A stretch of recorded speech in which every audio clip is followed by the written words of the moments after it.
Hello everybody, and welcome to Savepoint, video game show where we talk about video game news and other topics that you submit to us. Whatever crops up in them comments or whatever shows up in them damn news feeds. And Twitter too, we're active on there, or at least he's active on there. Yeah. My name's Ryan. I'm Nick.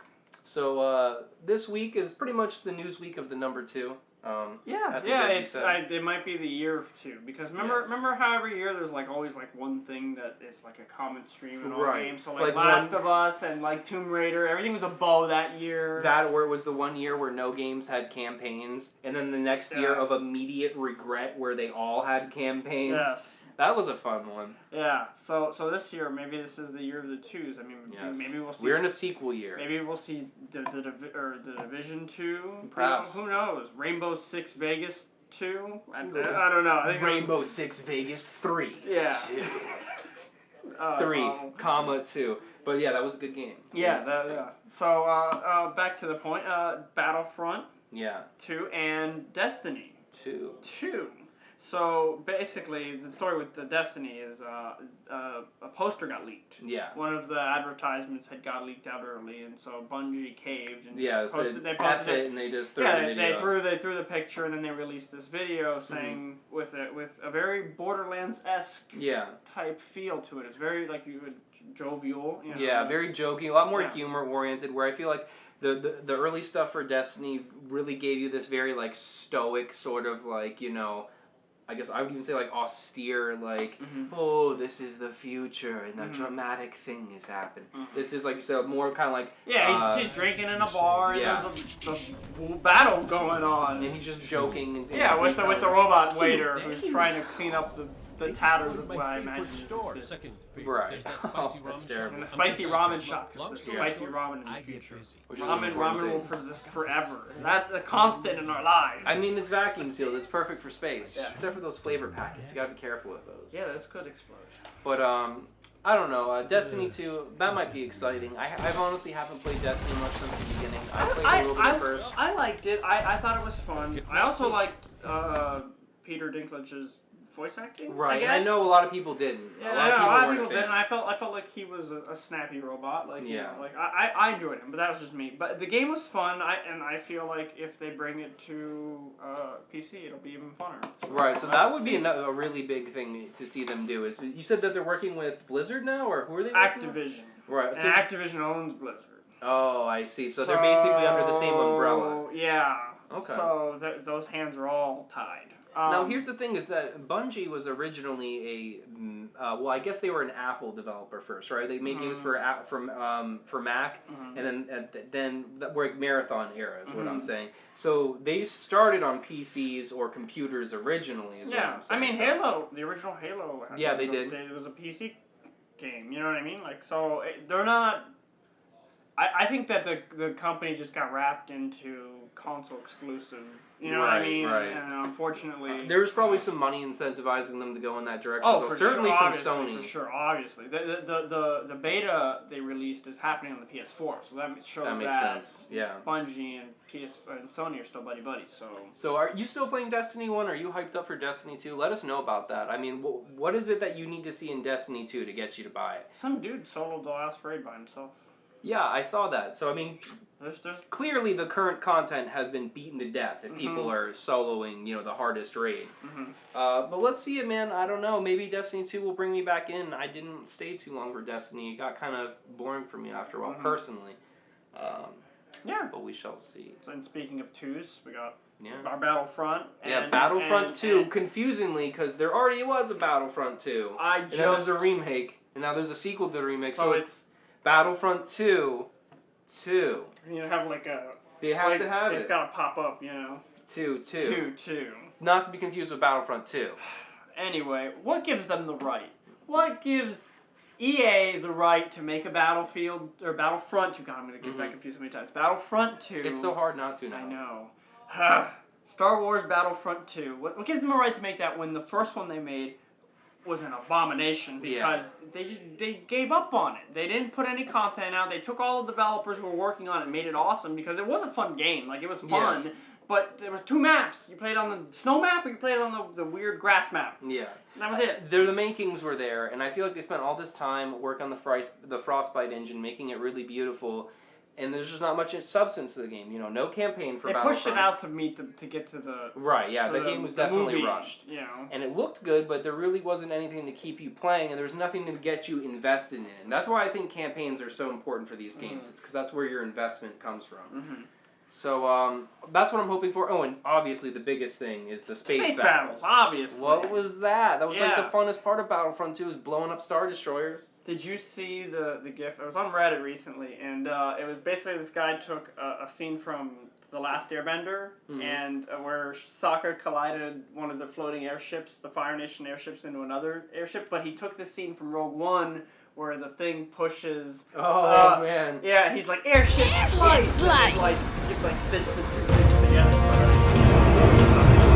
That was probably one of my favorite scenes. It was beautiful, beautiful. Like the back, it looked like I was watching.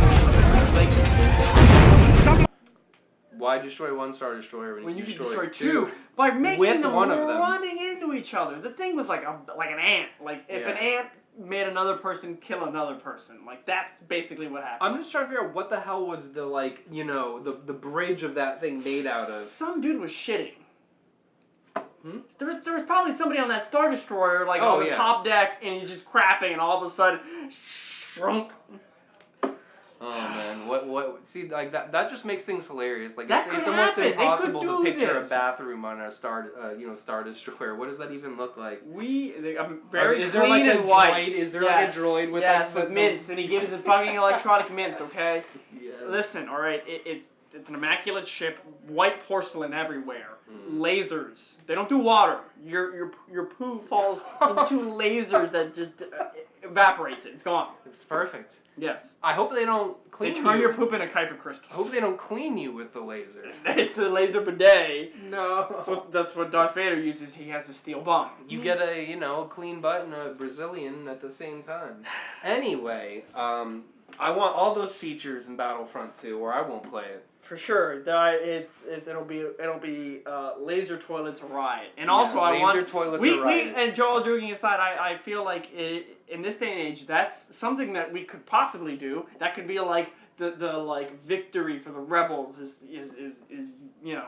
that's the condition that you did, and you were able to push the ship into another ship and cut it in half. And that'd be awesome. Like seeing it happen and making it happen. You know what I mean? Because look at Battlefield 4. You destroyed a building in China and it collapsed and changed the entire map. So that's. I feel like it's something that we could do. Oh yeah, definitely. Use big pieces of destroy. Oh man, and here's the thing: if Battlefront 2 has the destructible environments that Battlefield 1 has, that will be amazing. Yeah. Coruscant, in the streets of Coruscant or something. Did Coruscant get blown up? Did they get nuked? I don't know. Did they? I don't know. Wasn't it not all Tatooine? No, it was Dantooine. Urban Tatooine fighting. Urban Tatooine fighting. I mean, they kind of did that, Mos Eisley. They did that in Battlefront 2, but they could do it again. But destructible environment. Yes. Those huts. I want to blow up that cantina. No, I'm just kidding. I love the Mos Eisley cantina. It's you know what I'm saying? Timeless treasure. All right. So in our number 2 related news, Battlefield 1 just dropped their They Shall Not Pass expansion pack outside of the Premium Pass. So if you have the Premium Pass, you could play for the past 2 weeks or so already. You've already been playing. So I've been playing old stuff. I did get the Premium Pass, and I never buy those things because I have that much fun playing Battlefield 1. And I'll tell you off rip, the maps are really cool. You get to play on Verdun now. You get to have these incredibly burning fired maps where the smoke is so thick in the air you can barely see anything. And then they got a new one called Fort Deveau where you're playing inside this massive base. So you're actually inside for most of that map, which is cool because obviously most of the maps are outdoors. They're outdoors. Yeah. So that's a kind of cool dynamic. They added a new game mode called Frontlines, which is actually a combination of the 2 best game modes, which is Rush and Conquest. So it's So you rush to the Conquest? Well, yeah, but I mean, what you have to do is in Rush, you have to blow up these telegraphs. So you're trying to plant a bomb, kind of like in Counter-Strike. You got to plant a bomb or defuse the bomb if the enemy's the counter-terrorist, I guess?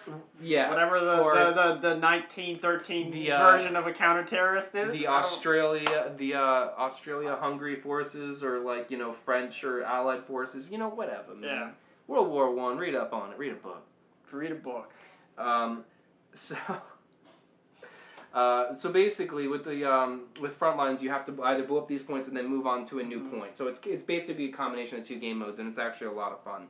But anyway, the big news is that today, or I should say yesterday, the expansion became live for everybody, and they announced a new feature, which is Premium Friends. So if you own the expansion pack or Premium Pass, actually, you just became a hot commodity, my friend. I'm sorry, let me correct myself. I think you have to have the Premium Pass, not just buy the expansion. But if you have the Premium Pass, anyone you play with who joins in your party can play on all the new maps, which is awesome. That's pretty fucking cool. They didn't necessarily have to do that. Yeah, they didn't. I mean, most other companies were like, well, if you didn't buy it, you don't get to play. Play on the old maps. Yeah. Shit. I mean, there is a caveat. You don't get to use the new guns. So each class got like 2 new guns that you have to unlock. You don't get experience and stuff. I mean, you basically get to use the map. They did also come up with a behemoth tank. It's a giant 25-foot tank that it's pretty nifty. Is it like the thing from The Darkness? Remember that? Where you like went to like the hell place? Oh man, that was intense. Yeah, I remember that. There was a giant tank. That was a good game, man. The Darkness. The game doesn't get enough credit. But yeah, that's pretty cool. EA, I guess I should say. Like, yeah, like people. They didn't have to do that. They could have just shafted everybody, and nobody would have nobody would have raised an eyebrow. You know, like it would have been like, this is typical. Like, what were you expecting? You know this. True. So, you know, good on them, good on them. Let us know if you're going to pick up that expansion pass or if you already have the premium pass. Yeah, you just became a hot commodity. Now people will want to play with you because they're cheap. Gotta leg up. They just want to leech off of your premium ship. But it doesn't matter because they're in your squad now and you're getting EXP. Yeah, so let us know if you pick that up or if you're a premium pass holder or if you don't give a damn about Battlefield. Let us know in the Or Battlefront or Destiny 2. And you only care about Club Penguin and you're bitter because guess what? Servers closed today. Rest in peace, Club Penguin. So many trolls used you over the years. Right? There were probably... What was the legitimate use of Club Penguin? Is it kind of like children. Gaia Online? It was for children to play a game about fun and penguins with other children. Not gather in, not making swastikas. Not making robots to form a swastika for you while you play the game. Or the one of my favorite and now dead subs on Reddit, banned from Club Penguin. Oh man, that's over now. Yeah, no more. Everyone's banned from Club Penguin now. I think somebody's starting up a private server. I'm sure they will. But that's sad in itself. It'll exist in the some Club degree. Penguin private server. They'll just recreate it in Minecraft. It's true. It'll be called Club Squaregwin. Working title. Working title. It'll happen in our lifetime. Let us know how sad you are about Club Penguin shutting down. I mean, it is kind of sad. I guess anything for that created a community for people to come together and have friends is kind of sad to see go. Even if you didn't appreciate it or use it ever once yourself. It's like when that old Star Wars MMO went offline. Galaxies? Yeah. Star Wars Galaxies was actually like pretty good at one point, and they had the makings of greatness for sure. But Star Wars, they can't last forever. Yeah. Anyway. Well, like this video if you enjoyed it. Leave us some comments. We're gonna be here forever, though. That's until the end of time. Until the end of time. You will see us as geriatric old men doing the same thing for just as few viewers. Hopefully not. Hopefully, God not. And thank you for joining us. Until next time.